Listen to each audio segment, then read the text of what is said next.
Hey everybody, today I want to talk about my settings on my Fuji X100F. I love this camera and I carry it with me just about everywhere that I go.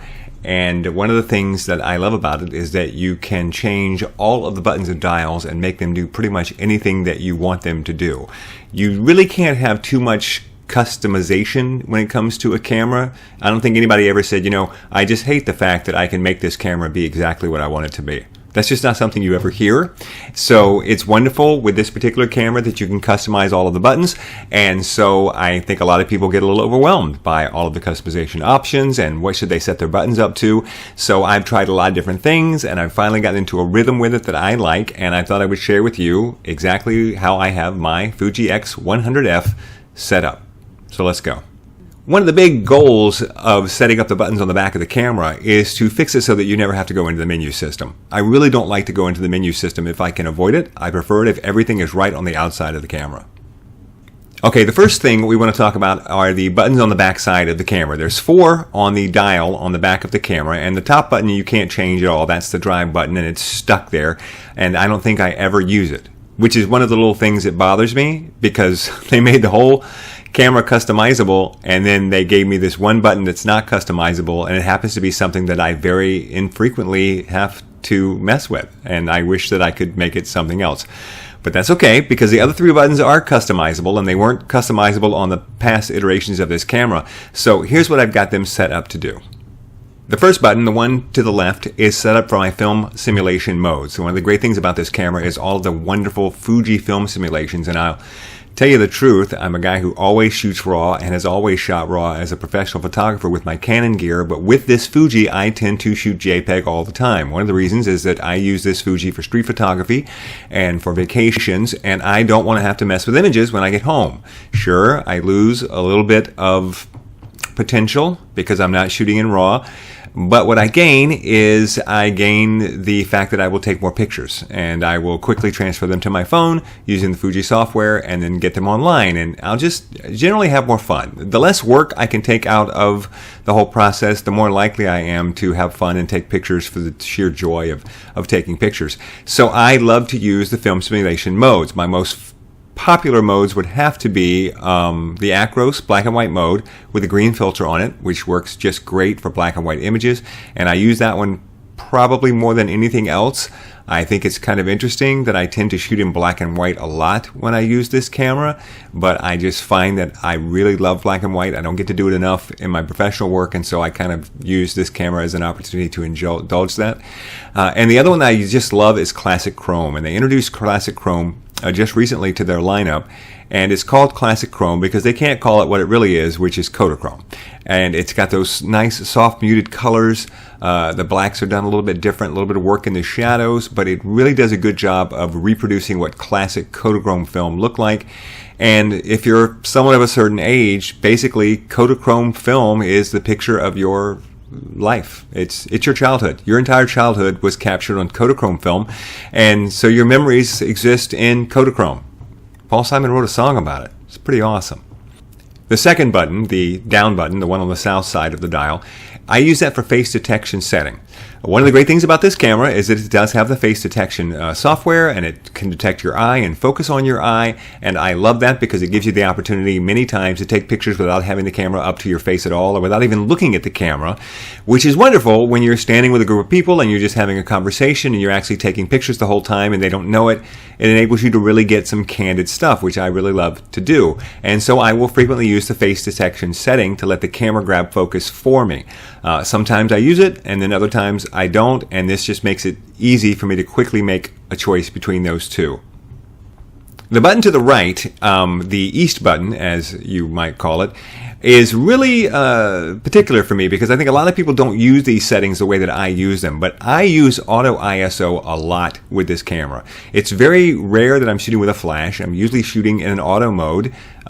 Yes, I know, manual. Pro photographers, we use manual, but the cameras have gotten so good at figuring out what I want them to do, and in this particular instance with the ISO settings, there's 3 different ISO settings in the auto function, so you can set each one up so that it fits a certain scenario, and I have found that almost everything I need to do falls into one of those 3 scenarios. In the first scenario, I've got it set so that the auto ISO will never go above 3200 and the shutter speed will never go below 60, which gives me a nice range. But in those rare instances when I'm shooting someplace where I really want to stay with natural light, but it's kind of dark or really dark, and I want to just go ahead and let the grain come rolling in, then I can go to the second setting, which once again, I've got my shutter speed set so that it doesn't drop below 60 to avoid camera shake, but I will let the ISO go all the way up into the 12,000s. That's kind of an experimental range. I don't really like to get up there too often, but if the choice is between going up there or having my shutter speed drop to 1/15 of a second and having camera shake, well, I'd rather have a clear picture that's a little grainy than a picture that's got better ISO but is shaky. So that's my second setting. And then my third setting, I still let the ISO go really super high, but the shutter speed won't go below 200th of a second. And I use that if I'm on the move or if the people that I'm taking a picture of are on the move. That way my shutter speed always stays above 200 and my ISO never goes higher than 12,800, which is fine. I mean, if you're 12,800, you're in trouble anyway.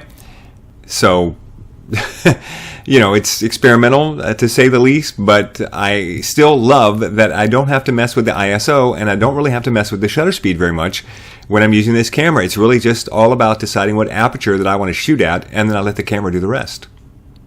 One of the great things about this camera is that on this button right here, the exposure lock and focus lock button, they actually will let you change it. I wish they had done that with the drive button as well, but they didn't. Anyway, on this button, you can change it to whatever you want it to be, and I don't use back button focus. I've never been a back button focus guy, so I changed this button, and I make this button my flash button. So if I want to turn on the flash on the camera, I can quickly turn that on and set it to whatever I want to set it to without having to go into the menu system. The little dial on the back of the camera is one that I use all the time, and I've got this set up for my focus point. Because I'm used to shooting with a professional camera with a Canon 5D Mark III, I'm used to being able to quickly change my focus point as well as change the size of the area that the focus is looking for. And I love that with the latest iteration of the Fuji X100F, you can do all of that, all the stuff that I do with my Canon. So I have this dial on the back set up to where all I have to do is press it and turn it, and then I can quickly decide how big I want the focus point to be, whether I want it to be 4 dots or 5 or 6 or 8 dots or however many you can go, and I can use the joystick to move the focus point around as well. All right, let's talk just for a second about the controls on top of the Fuji X100F.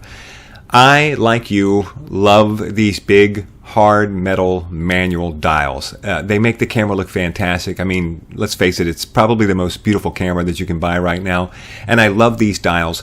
But the truth is that I discovered once I started using them that in operation, they're not necessarily better than the cameras that we've been using professionally. I know that this will be hearsay for some people. They don't want to hear, oh, we love the dials. I love reaching up there and adjusting my exposure compensation with that big clunky dial. But when you think about it, it really doesn't make a whole lot of sense. I mean, we've evolved our cameras to the point where, for instance on my Canon, I just have 2 dials that I use all the time, one under my finger, one under my thumb, and then I can just press buttons on the top of the camera to make those dials do different things. And it's all very quick and fluid, and I can do it without having to take my eye away from the viewfinder.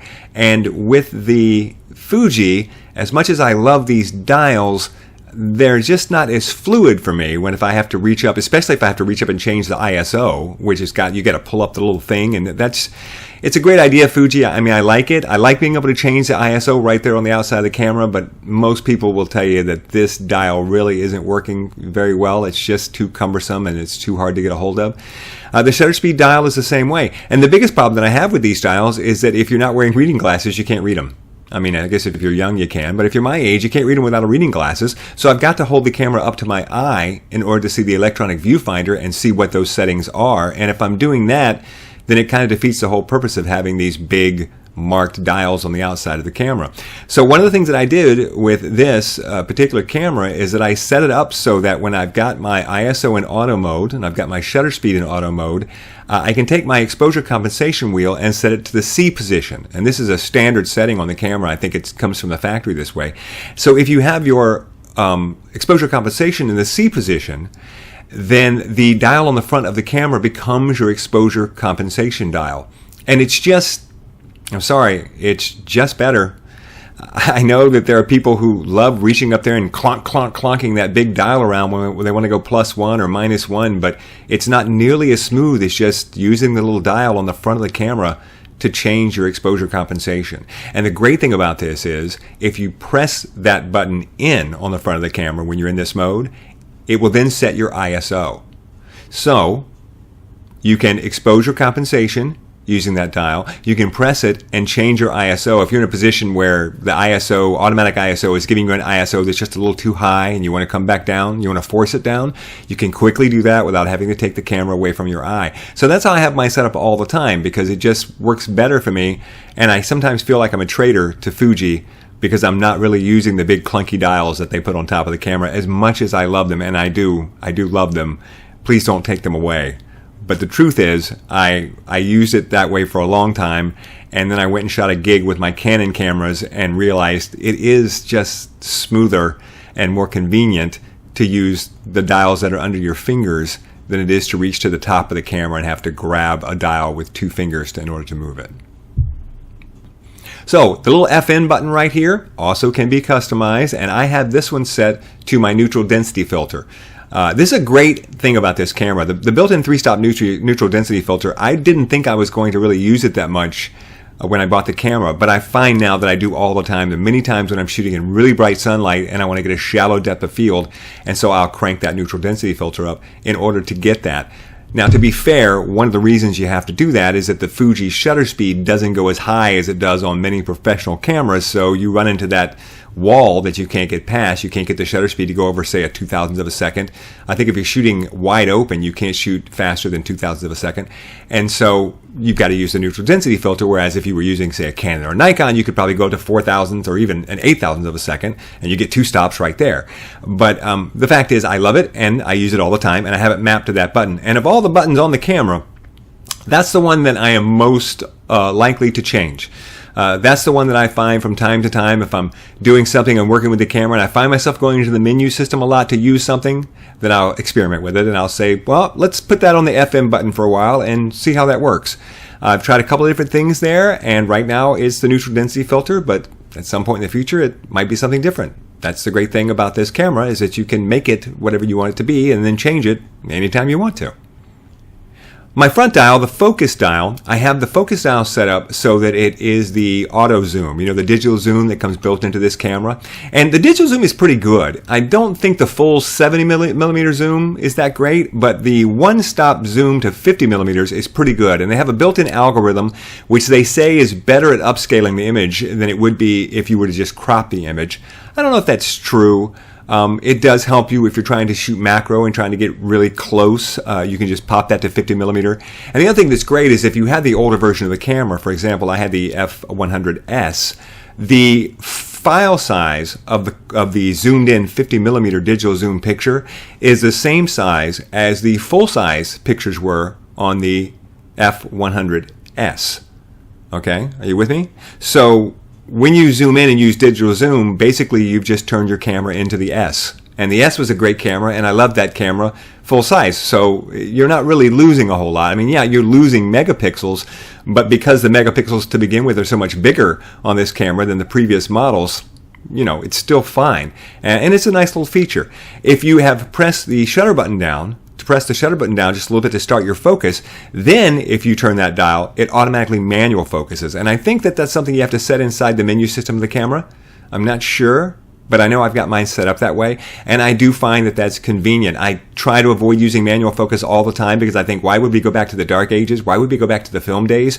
But the manual focus, with the way it works on this camera, with the highlights, it's so wonderful that you can so cleanly and perfectly see exactly what's in focus in the viewfinder that sometimes it's just fun to use, to be honest. All right, that pretty much wraps it up and covers all the buttons on the outside of the camera and how I have them set up. Feel free to give me any suggestions on how you set up your camera in the comments. I would love to hear them, because there's nothing I love more than spending 15 minutes just fooling around with this camera, just for the sheer joy of it. Join my group on Facebook, Pro Photo Talk with Booray. It's nothing but photographers in that group, and we talk about nothing but professional photography all the time, and we have a lot of fun, and we'd love to see you there. And be sure and check out my website, boorayperry.com. Oh, And don't forget my podcast. I have a lot of stuff going on. Don't forget my podcast. It's been going for 3 years now. Photobomb Podcast, me and Gary Hughes. It is a great way to kill an hour when you're driving in your car to a gig or just out on the road doing whatever you're doing or working home processing. We talk a lot about photography and popular culture, and we have a really good time. So you should definitely check it out. Thanks for watching.